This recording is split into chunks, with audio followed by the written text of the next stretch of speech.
Olá, como vão? Mais uma vez estamos aqui para estudarmos juntos a Palavra de Deus. Eu gostaria de antes dizer para os irmãos que nesse momento em que a igreja, o templo, está fechado e nós apoiamos a decisão do nosso prefeito, apoiamos a decisão que a ciência nos mostra como o melhor caminho, é um momento também em que nós precisamos entender que cada casa, cada família é uma igreja e que há uma pessoa responsável em cada casa por pastorear essa igreja, família. Então, no horário da escola dominical, reúna sua família, estude, leia um texto. Não fique na dependência de que alguém te mande um vídeo, te mande uma revista, leia o texto. Você tem crescido nesses anos, nesses meses na palavra, vindo à escola dominical, ouvindo as mensagens. Comece a trabalhar isso aí na sua casa, tá? E eu gostaria muito de convidar você a ler comigo o Evangelho de Lucas, o capítulo 10. Diz assim a palavra de Deus a partir do verso 1. E depois disso, designou o Senhor ainda outros 70 e mandou-os adiante da sua face de 2 em 2 a todas as cidades e lugares aonde ele havia de ir. E dizia-lhes: grande é em verdade a seara, mas os obreiros são poucos. Rogai, pois, ao Senhor da seara que envie obreiros para a sua seara. Vá agora, por favor, para o verso 9.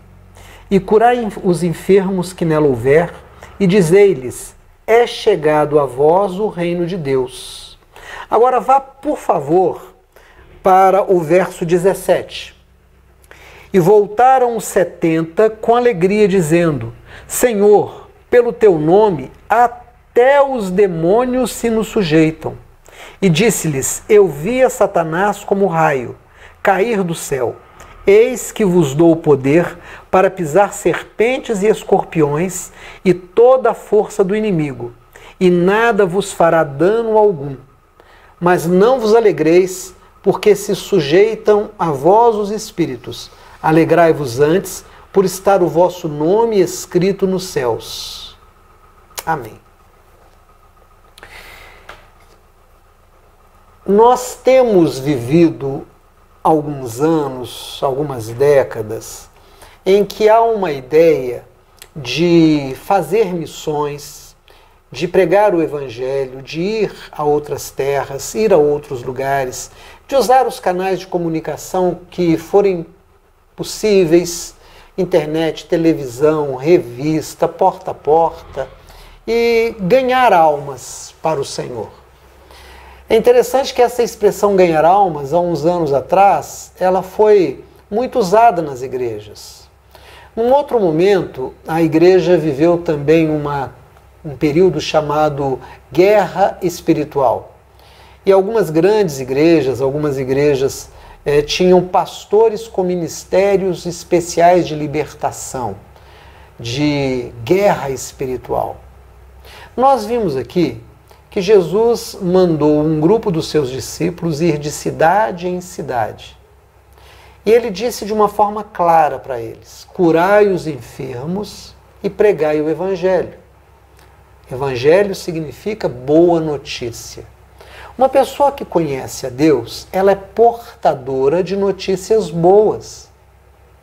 Ela é portadora da mensagem de que Deus perdoou, mas de que Deus também nos deu agora um código de relacionamento, uma forma de valorizar as pessoas. Por isso é que o Senhor Jesus nos ensinou a importância do perdão.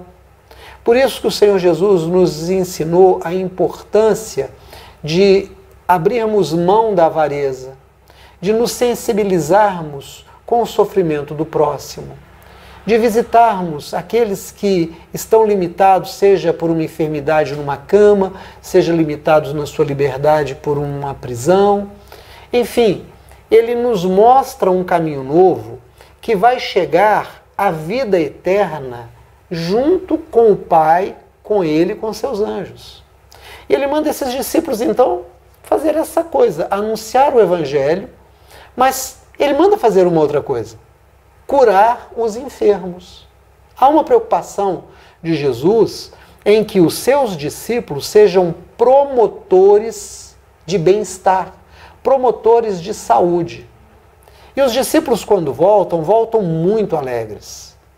Eles voltam envaidecidos. A alegria deles é uma alegria que vem de uma vaidade, de uma manifestação de um poder que lhes foi dado e que eles exerceram contra um inimigo que até aquele momento era extremamente poderoso, os espíritos malignos. Um conjunto, né, de inimigos que se fazia o inimigo.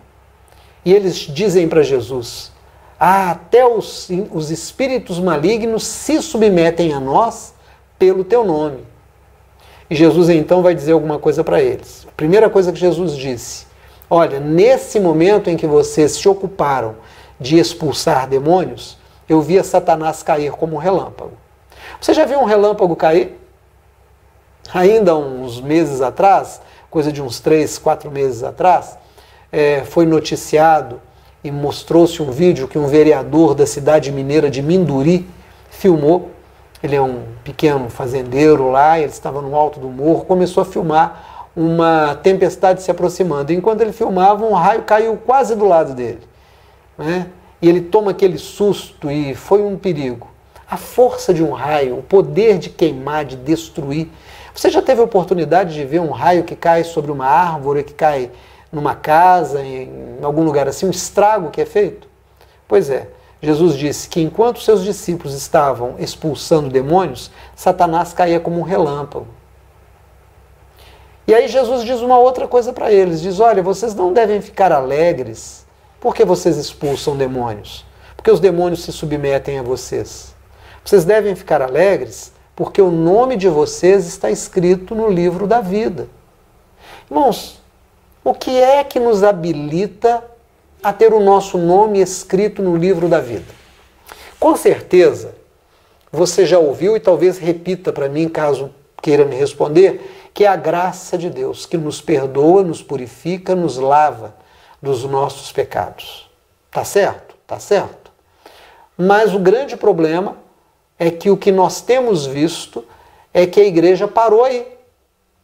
A graça completa a obra. Eu vou estar no céu, eu vou ser salvo, eu estarei salvo, porque a graça me salvou. Mas as pessoas continuam insensíveis e pior, elas vão se tornando cada vez mais insensíveis. Você já reparou como que o nosso povo, e eu digo nosso povo porque nós vivemos aqui. Eu imagino que fora do nosso círculo, outros também estejam sofrendo, talvez até mais, mas vamos pegar a nossa experiência. Você já reparou como cresceu o número de pessoas que não têm o que comer? O número de pessoas vendendo água, vendendo todo tipo de bugiganga nos semáforos? O número de pessoas que se apresentam jogando malabares, comendo espada de fogo, o número de pedintes.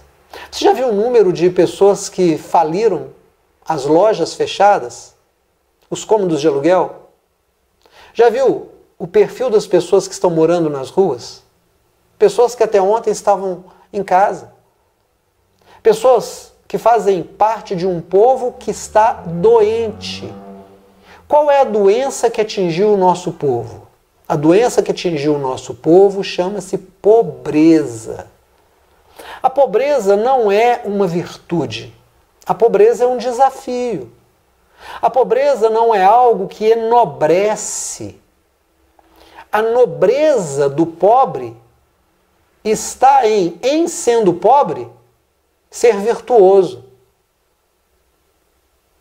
Mas a pobreza precisa ser combatida.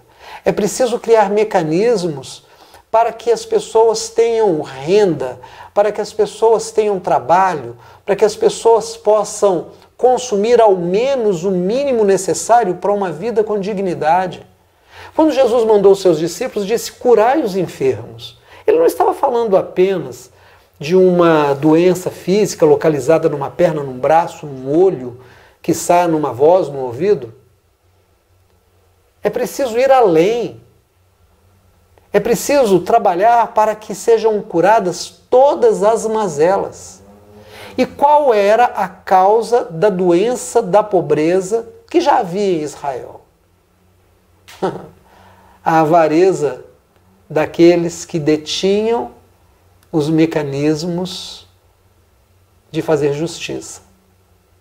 E eles não faziam porque assim eles ficavam mais ricos. Porque fazer justiça é dar ao necessitado o que ele necessita. Ser avarento é você tomar do necessitado o que ele necessita e juntar com o que você já tem e ficar cada vez mais rico. Não há nenhum problema numa riqueza que vem como consequência de trabalho, de estudo. Não. Também isso é virtuoso. Mas há problema quando nós permitimos, quando nós agimos ou quando nós somos passivos diante de um sistema que empobrece. Eu conheço um menino, nesse momento, que precisa tomar 2 remédios por mês e cada um deles custa 26 mil reais. A família não tem condição. Você com certeza conhece. Ainda há pouco alguém dizia para mim de como se sente mal ao chegar num sinal e alguém vir pedir alguma coisa e ele não poder atender, porque não tem como atender todo mundo. Mas quando Jesus disse, ide, pregai o evangelho e curai os enfermos. O evangelho é o evangelho de uma justiça. Eu preciso ser sensível à dor do outro. Eu não posso perder isso. Jesus disse, olha, vocês devem se alegrar porque o nome de vocês está escrito no reino dos céus, no livro da vida. O que vai me fazer entrar no céu? Não é uma graça que me foi dada. É uma graça que me foi dada e que me transformou em pregador dessa graça, que se transforma em justiça para todo aquele que é injustiçado. Por isso é que Jesus disse, quando você socorreu ao menor dos meus, foi a mim que você socorreu. Quando você visitou o doente, foi a mim que você visitou. Porque quando o evangelho de Jesus chega a mim, ele precisa produzir em mim essa sensibilidade. O que vai me fazer entrar no céu é chegar na porta do céu, olhar para a vida que eu vivi aqui e dizer assim, eu vivi uma vida que ajudou o meu próximo. Eu fiz diferença na terra. A minha vida foi uma vida que promoveu justiça. Eu gostaria muito que você acolhesse essas palavras e pensasse nelas. Por favor, em nome de Jesus. Você é um promotor de justiça? Não da justiça da lei dos homens, mas da lei da vida, da lei de Deus. Você promove justiça social? Te incomoda ver tanta gente adoecida na doença da miséria que tem assolado a nossa terra? Se você se incomoda, a graça de Deus já está operando em você. Mas se você está anestesiado para isso e está apenas fazendo festa, dizendo, sou salvo porque Jesus me salvou, e não é sal, não é luz nessa terra, deixa eu te contar uma coisa, é bem possível que ao chegar na porta, o seu nome não esteja escrito no livro da vida. Porque não basta falar de Jesus, precisa ser como Jesus. Que a graça, o amor e a comunhão do Pai, do Filho e do Espírito Santo seja com você e comigo hoje, em nome de Jesus. Amém.